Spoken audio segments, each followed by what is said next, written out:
ጋይስ አንድ ነገር ልንገራችሁ።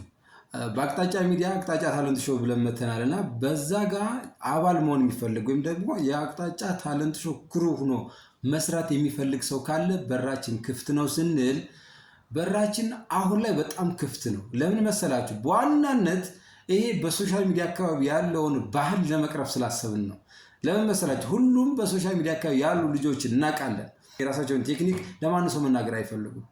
አቅጣጫ ታለንት ሾው ጋር ያሉ ሰዎች ደግሞ ሚዲያ አካባቢ በጣም ብዙ ጊዜ የቆዩ ሰዎች አሉ እና ይሄንን ለሌሎችም ማካፈል ነው የፈለግነው። በዋናነት ማካፈል የፈለግነው ለዛ ነው። ምክንያቱም አሁን በራችን በጣም ሰፊ ነው፣ ክፍት ነው። የትኛውም ሚዲያ አካባቢ መስራት የሚፈልግ ሰው በቀላሉ መጥቶ መመዝገብና አብሮ በህጋችን መሰረት መቀጠል ይችላል። ነገር ግን ይህን ያክል ክፍት ስናደርገው በዛው ልክ ደግሞ አሰራራችንም እንደዚሁ ክፍት ነው ማለት አይደለም። አሰራራችን የራሳችን ህግና ደንብ አለን። በዛ መሰረት ነው የምንሰራው። ስለዚህ ይህን እድል ተጠቀሙበት። አንደኛ ነገር።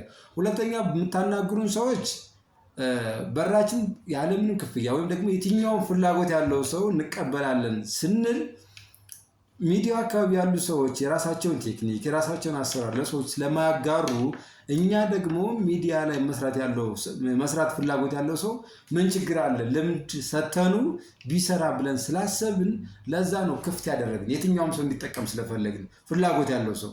ስለዚህ እንደዛ አደረግን ማለት ግን አሰራራችን በዛው ልክ ነው ማለት ግን አይደለም። ያን ጭምር ነው የምናስተምረው። ለዛ ነው በራችን ክፍት ያደረግነው። ስለዚህ እድሉን ግን በደንብ ተጠቀሙበት። አሁንም እየተጠቀማችሁበት አይደለም። የሚዲያ እድል በጣም ከባድ ነው ማግኘት። ስለዚህ ይህን እድል በደንብ ተጠቀሙበት። አቅጣጫ ታለንት ሾው ይቀጥላል። ባለ ታለንቶች ደግሞ ተመዝገቡ በጊዜ ገደብ ውስጥ።